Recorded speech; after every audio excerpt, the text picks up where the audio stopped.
দেখেন ইসলামে কিন্তু মাসের মর্যাদাও আছে না নাই? ইসলামে কিন্তু দিনের মর্যাদাও আছে না নাই? ইসলামে কিন্তু মুহূর্তের মর্যাদাও আছে। এক এক মুহূর্তের এক এক মর্যাদা। গরিব যদি হজ না কইরো ইচ্ছা করে যে ডেলি আমি হজের সওয়াব কামাবো, তার জন্য সুযোগ রাখা আছে। ফজর পড়া আধা ঘন্টা বসে থাকুক না। আমাদের ফজরের নামাজ তো হয়ই আধা ঘন্টা হাতে সময় নিয়া। 5:05 এখন ফজর নামাজ, 5:36 সূর্য ওঠে। 2 রাকাত পড়তে পড়তে 10-15 মিনিট চলে যায়। আর আধা ঘন্টা যদি বসে থাকলো আর 2 রাকাত নামাজ পড়লো, তো পইরেই গরিব আলহাজ লিখতে পারে। বললাম আর কি, কেননা 2 রাকাত এশরাকের পড়তে দেরি, হজের সওয়াব। তো সেও তো কইতে পারে ডেলি যে আমি ডেলি আলহাজ হই। আলহাজ বোঝেন না মনে হয়? মাঝে মাঝে দেখি অনেকজনে আমগরে ফোন করে, নামের পরিচয় দেয়,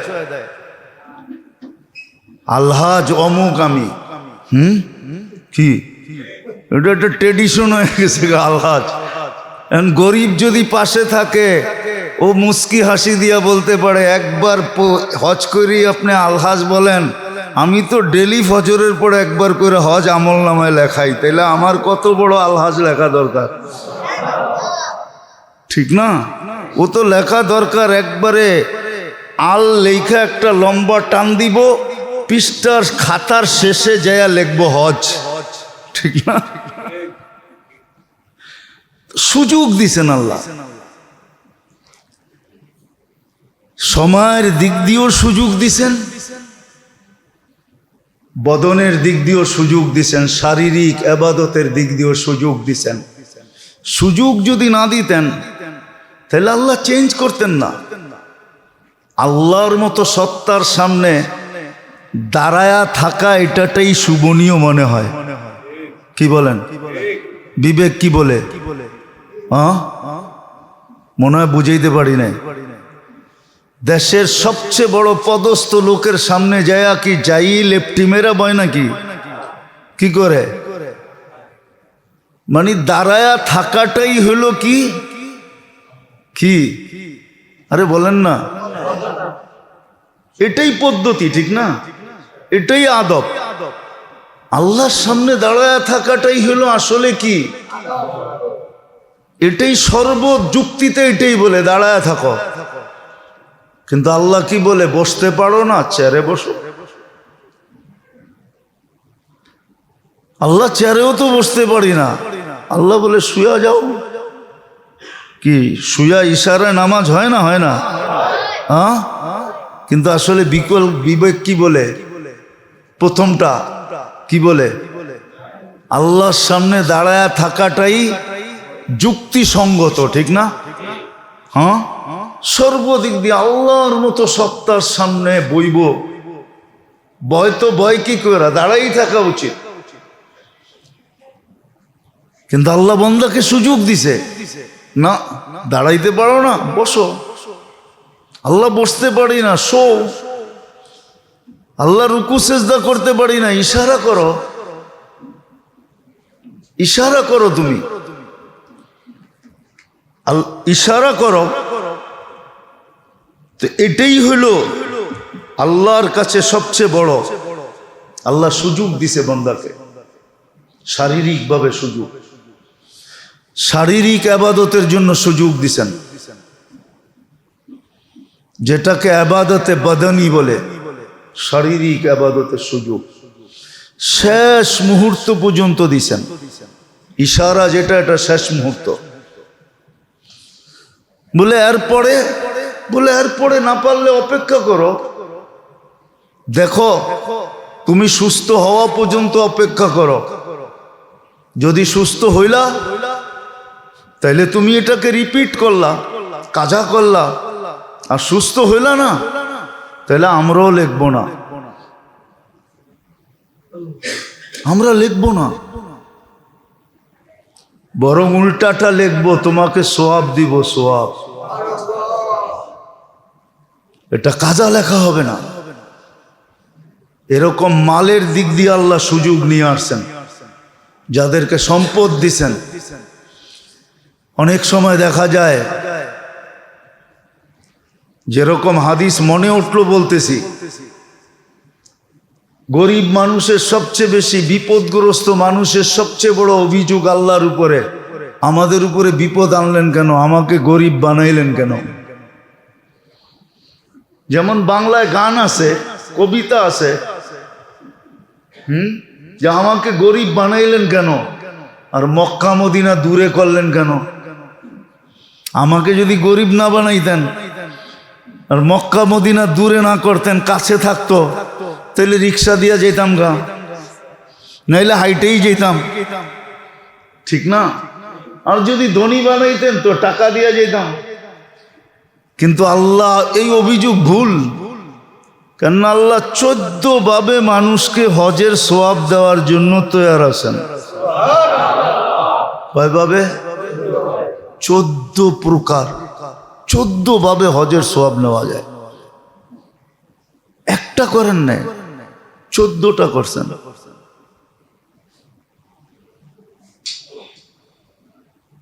পুরুষের জন্য, নারীর জন্য, যুবকের জন্য, বৃদ্ধের জন্য, দরিদ্রের জন্য, গরিবের জন্য। বলে ওই 14টা যদি ধনীও করে, হ্যাঁ ধনীও পাবে। দালিকা ফাদলুল্লাহ ইউতি মান ইয়াশা। যেরকম সাহাবায়ে কেরাম আয়েশা বলছে, ইয়া রাসূলুল্লাহ সাবাকা বিনা আহলুদ দাসুর, মালালারা তো আমাকে আগে চলে গেল। তা আল্লাহ রাসূল জিজ্ঞেস করছে কিভাবে? কেন? ওরা 2 হাতে খরচ করে, আমরা তো খরচ করতে পারি না, তা আমরা তো পিছিয়ে রয়ে গেলাম। তা আল্লাহ রাসূল চুপে চুপে এদেরকে দোয়া শিখাইয়া দিছে, সুবহানাল্লাহ আলহামদুলিল্লাহ ওয়ালা ইলাহা ইল্লাল্লাহ আল্লাহু আকবার। দোয়া শিখাইয়া দিছে, এটা পড়ো। তো কথা কি আর চাপা থাকে নাকি? দেওয়ালের তো কান থাকে। এটা ধনীরাও জানছে, যাই না ওরাও পড়া শুরু করছে। তো বলছে, ইয়া রাসূলুল্লাহ এটা তো ধনীরাও পড়ে, এখন দিলেন তো আমাগরে, পড়তেছে ওরা। আল্লাহর রাসূল বলছে, যালিকা ফাদলুল্লাহ ইউতি মান ইয়াশা। তারপরে আবার চুপে চুপে কানে বলছে, শোনো, তোমরা যে গরিব, তোমাদের যে খরচ করার আকাঙ্ক্ষা, ডেলি যে তোমাদের ভিতরে আকাঙ্ক্ষা জাগে, তো আল্লাহ এই আকাঙ্ক্ষার বিনিময়ে ধনীদের দান করার সমপরিমাণ সওয়াব তোমাদেরকে দিবে। তো সবাই মিছিল করতে করতে বাইরে গেছে। যাক, তাহলে দেখা যায় আমাগো রাস্তা খুলে গেছে। আমরা যে ডেলি আকাঙ্ক্ষা করি যে আমরা দিতে পারতেছি না, ওটার সওয়াবও দেখা যায় আল্লাহ আমাদেরকে দিবে। তো যেটা বুঝাইতেছিলাম, সুযোগ কিন্তু আল্লাহ আমাদের সামনে নিয়ে আসতেছেন। সুযোগ আসতেছে আমাদের সামনে। বদনী ইবাদতেরও সুযোগ আল্লাহ নিয়ে আসতেছেন 3 কারণে। এক তো আল্লাহ ভালোবাসেন, দ্বিতীয় আল্লাহ কাছে করতে চান, তৃতীয় কেউ যেন আল্লাহকে প্রশ্ন না করতে পারে যে আপনি আমাকে সুযোগ দেন নাই। সুযোগ দিলে তো কোরা দেখায় দিতাম। এই জন্য শারীরিক সুযোগ আল্লাহ নিয়ে আসেন, বদনী ইবাদতের সুযোগ। এই জন্যই তো বলছে ফাক্তানিম, সুবর্ণ সুযোগ মনে করো তুমি, সুবর্ণ সুযোগ, সুবর্ণ সুযোগ মনে করো তুমি। ফাক্তানিম ইকতানিম খামসান ক্বাবলা খামসিন, 5 জিনিসের আগে 5 জিনিসের মূল্যায়ন করো, খুব মূল্যায়ন করো। সুবর্ণ সুযোগ মনে করো, খুব মূল্যায়ন করো, সাধ্য অনুযায়ী করো, যতটুকু চেষ্টা করতে পারো অতটুকু করো। হায়াতুকা ক্বাবলা মাউতিকা, জীবনের মূল্যায়ন করো মৌত আসার আগে। শাবাবুকা কাবলা হারামিকা, যৌবনের মূল্যায়ন করো বৃদ্ধ হওয়ার আগে। যত খাটানো যায় যৌবন অবস্থায় শরীরকে ইবাদতের ভিতরে, যত খাটানো যায় খাটাও। ইবাদতের ভিতরে যত খাটানো যায় খুব খাটাও। বয়স পাইলে তুমি একদিন বৃদ্ধ অটোমেটিক হবে, যৌবন একদিন হারায় যাবে।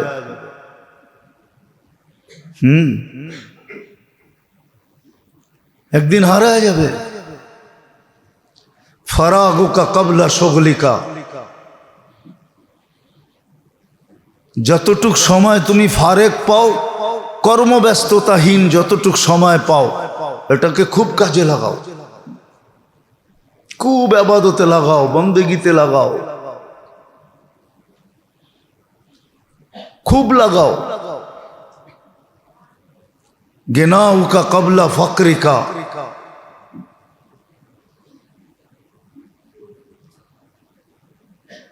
আল্লাহ সম্পদ দিছেন, কেননা সম্পদ একরকম থাকে না। সত্য এটাই, কবির কথাই সত্য, মনীষীদের কথাই সত্য। নবীর এপার ভাঙ্গে ওপার করে, এই তো নদীর খেলা। সকাল বেলার ধনীরে তুই ফকির সন্ধ্যা বেলা, এটাই সত্য। এই জন্য আদম আলাইহিস সালাম ওনার প্রথম ছেলেকে শীশ আলাইহিস সালামকে, ওনার প্রথম ছেলে যে নবী হন, ওনাকে নসিহত করছিলেন কয়েকটা, তার ভিতরে একটা বলতেছি, সবগুলো না। তো উনি বলছিলেন ছেলেকে, ছেলে যেই অবস্থায় যেইখানেই থাকো এটাকে চিরস্থায়ী মনে করো না, অবস্থাটাকেও চিরস্থায়ী মনে করো না, অবস্থাটাকেও আর জায়গাটাকেও চিরস্থায়ী মনে করো না। এই দুটা ভুল কিন্তু আমার কাছ থেকে হয়ে গেছে। আমি জান্নাতকে চিরস্থায়ী মনে করছিলাম, যে মনে হয় এখান থেকে আর কোনোদিন বাহির হইতে হবে না, এইখানেই আমি চিরদিন থাকবো। এই ভুল কিন্তু আমার থেকে হয়েছে। আমি জান্নাতকে চিরস্থায়ী মনে করছি, জান্নাতের অবস্থানটাকেও চিরস্থায়ী মনে করছি,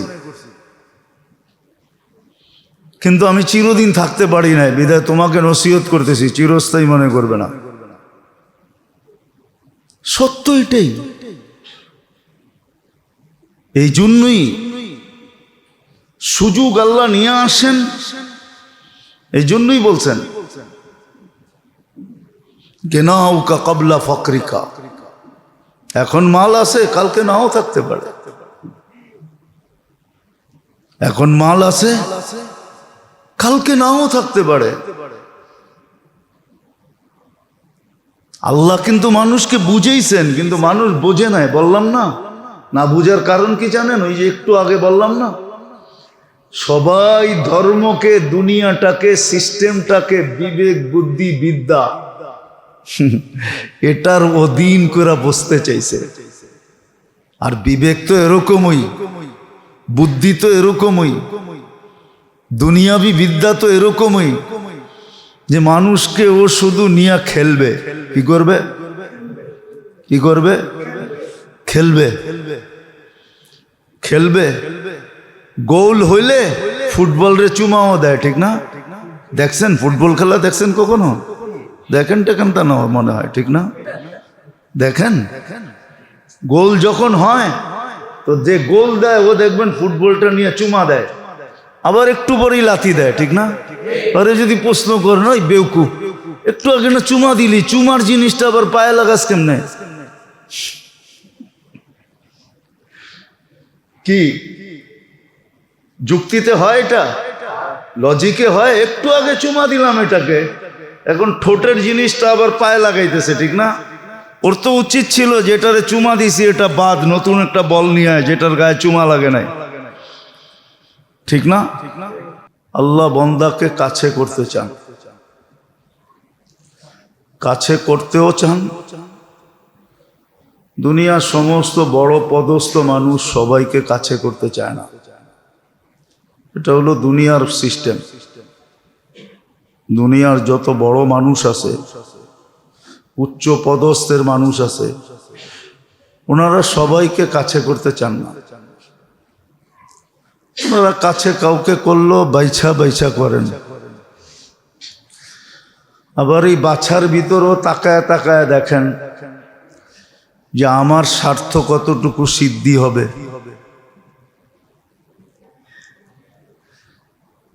ওই হিসাবে কাছে করেন, কিন্তু আল্লাহ তো স্বার্থের ঊর্ধ্বে।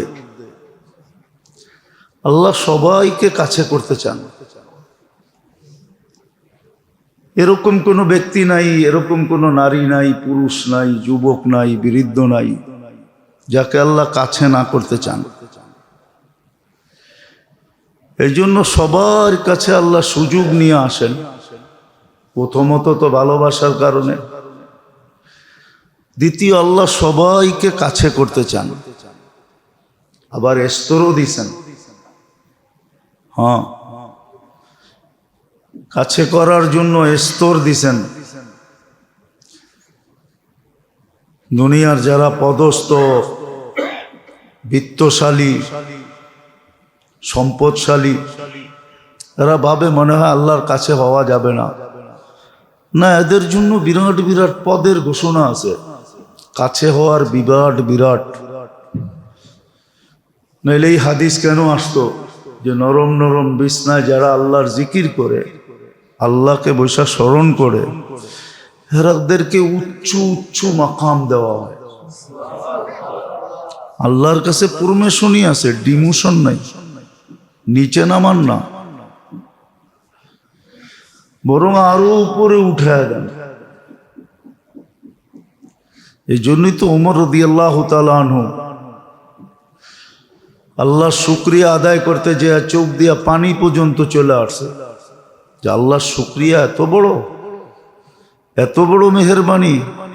আমি বকরি চালাইতে পারতাম না, ডেলি একটা না একটা হারায় আসতাম, নাইলে আগে পিছে হইতো। খালা ডেলি আমার কান মলতো যে বকরিটা চালাইতে পারোস না, আর আমি এখন 4 মহাদেশ চালাই।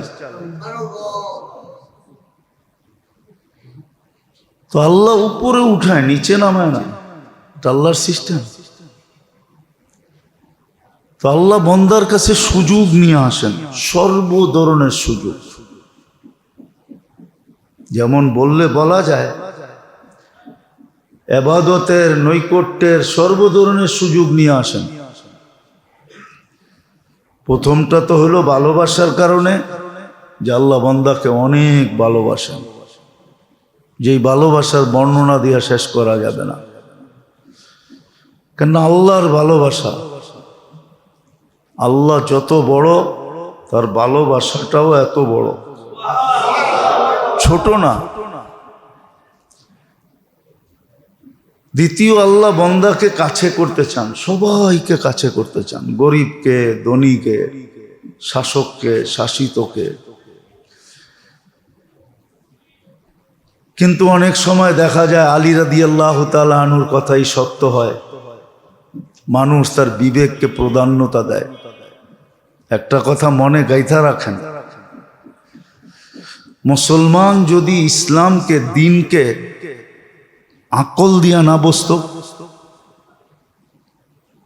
আকল, বিবেক, বুদ্ধি, বিদ্যা দিয়া যদি না বসতো, তুলনা না করতো, কম্পেয়ার না করতো,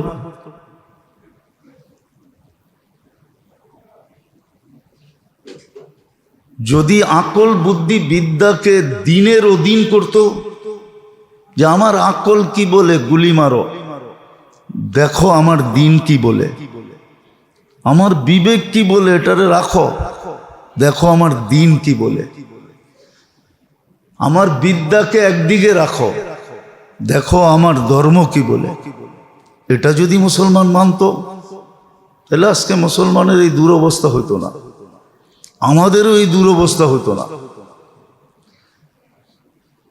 আমরা দিনের অধীন না। এই জন্য আলী রাদিয়াল্লাহু তাআলা আনহু বলছেন, মানি তামাদা আলা আকলিহি দাল্লা, যে দিনকে তার বিবেক বুদ্ধির অধীন করবে সে গুমরা হবেই হবে। ওয়ামান ইতামাদা আলা জাইহি যাল্লা, যে দিনকে তার পদের অধীন করবে সে একদিন না একদিন বেইজ্জত হবেই হবে। ওয়ামান ইতামাদা আলা মালিহি, আর যে দিনকে মালের অধীন করবে তার মাল একদিন তার হাতছাড়া হবেই হবে। ওয়ামান ইতামাদা আলাল্লাহ, যে সব কিছুকে দিনের অধীন করবে তো লা দাল্লা ওয়ালা দাল্লা ওয়ালা কাল্লা, সে কোনোদিন গুমরাহ হবে না, কোনোদিন লজ্জিত হবে না, কোনোদিন তার কমবে না, কমবে না। আল্লাহর থিওরি একটা, আমাদের থিওরি একটা। আল্লাহর থিওরি একটা। আল্লাহ থিওরি দিছেন যে তুমি দিনের অধীন হয়ে যদি মাল খরচ করো তাহলে মাল আমরা কমতে দিব না। ইতিহাস বলে, ইতিহাস, কোরআনও এটাই বলে। যেমন আমরা ভাবি লাখ টাকার থেকে 2,500 জাকাত দিলে এখন আর লাখ রইল না, কত হলো? 98,500, ঠিক না? 97,500, লাখ আর নাই, ঠিক না? কোটির থেকে 2.5 লাখ দিলে এখন আর কোটি নাই, ঠিক না? 100 কোটির থেকে 2.5 কোটি দিলে এখন আর 100 কোটি নাই, ঠিক না? আমরা তো এটাই দেখি, ঠিক না? কি বলেন? এটা দেখি তো পিছে আসে 2,500, 2.5 লাখ, 2.5 কোটি। তো সে চোখে দেখে কমতেছে, আর আল্লাহর থিওরি হলো কমবে না। ওয়ামান ইউকরিদিল্লাহা কারদান হাসানা ইউদাইফুহু, আল্লাহ বলে তুমি চোখে দেখতেছো কমতেছে, কিন্তু আমাদের থিওরি হলো, আমাদের রেজুলেশন হলো, আমাদের গঠনতন্ত্র হলো তোমারটা কমবে না। এই জন্য আব্দুর রহমান ইবনে আউফ রাদিয়াল্লাহু তাআলা আনহু অনেকবার মাল কমানোর জন্য সব সৎকার করে দিয়েছেন, যে এই ব্যবসার ঝামেলা আর ভাল লাগে না, আর এই মালের ঝামেলা আর ভাল লাগে না। তো উনি সব সৎকার করে দিয়েছেন। আল্লাহ রসুল বলছে, আব্দুর রহমান কমানের লেগে দিছ তো কমবো না, আগামী বছর আরো দ্বিগুণ হইব। আর হইছেও ওনার দ্বিগুণ। উনি যখন চলে যান দুনিয়ার থেকে তো 47 লক্ষ কোটি টাকা ওনার ক্যাশ ছিল, ক্যাশ টাকা ছিল, কমে নাই, কমবে না। তো যেটা বুঝাইতেছিলাম, আজকে তো আমরা দিনকে নিজের বিবেক বুদ্ধি বিদ্যার অধীন করে চালাইতেছি। আবার বলেও আল্লাহ একটা আকল দিছে না, আরে আল্লাহ আকল দিয়া তো বইলেও দিছে যে এটা কোন জায়গায় লাগাইবা, না বইলা দেয় নাই, বলছে সব জায়গায় লাগাও, কিন্তু দিনের অধীন রেখা লাগাও, দিনের অধীন। দিনকে তোমার আকলের অধীন করো না। তো যেটা বুঝাইতেছিলাম, ভালোবাসার কারণে আল্লাহ আমাদেরকে সুযোগ আমাদের কাছে আইনা দেন। আরেকটা কারণ হলো আল্লাহ আমাদেরকে কাছে করার জন্য সুযোগগুলাকে আমাদের কাছে নিয়ে আসে। বদনী শারীরিক ইবাদতের যত সুযোগ আছে ওটাও নিয়ে আসেন। শারীরিক ইবাদত মানুষ কিছু শরীর দিয়া করে, এই সুযোগগুলো নিয়ে আসেন। আবার কিছু ইবাদত আছে মালি, ওটা মাল দিয়া করতে হয়, ওটাও আল্লাহ আমাদের কাছে নিয়ে আসেন। আর তৃতীয় আরেকটা আছে, সেটা হলো সময়গুলাকে মূল্যায়ন করার মাধ্যমে। আর সময়টাও আল্লাহ আমাদের কাছে গড়ির কাঁটা ঘুরায় নিয়ে আসেন। সূর্যের ডুবার উঠা নিয়ে আমাদের কাছে নিয়ে আসেন সময়ের সুযোগগুলা, সময়ের সুযোগগুলা। এই জন্য কবি লিখতে বাধ্য হয়েছেন, হামা সব সবে কদর আগার কদর দানি। প্রত্যেক রাত্রকে তুমি সবের কদর বানাইতে পারো যদি তুমি এটার মূল্য বোঝো। মূল্যবোধ যদি তোমার কাছে থাকে, মূল্যায়ন যদি তোমার কাছে থাকে, তুমি যদি মূল্য দিতে জানো, তো প্রত্যেকটা রাত্রই সবে কদর, লাইলাতুল কদরের মতো মর্যাদা রাখে। তো তিনোটাই আল্লাহ আমাদের কাছে নিয়ে আসেন। একটা তো হলো ভালোবাসা, আর একটা হলো আল্লাহর কাছে করার জন্য। আরেকটা কারণ আছে, তৃতীয় কারণ, কেউ যেন কোনোদিন আল্লাহকে বলতে না পারে যে আপনি তো আমাকে সুযোগ দিলেন না, আপনি তো আমাকে সুযোগ দিলেন না, আপনি তো আমাকে সুযোগ দিলেন না। সুযোগ যদি দিতেন, এই কথা যেন কেউ আল্লাহকে বলতে না পারে যে আপনি আমাকে সুযোগ দিলেন না। এই জন্য আল্লাহ তিন ধরনের এই সুযোগ আমাদের সামনে নিয়ে আসেন। আবার এক একটার এক একটা মর্যাদা বানায় দিয়েছেন। শারীরিক ইবাদতের মর্যাদা একরকম, আর্থিক ইবাদতের মর্যাদা একরকম, সময়ের মূল্যায়নের মর্যাদা আরেক রকম। আর তিনটাই পাট পাট করে খুলা খুলা বলছেন।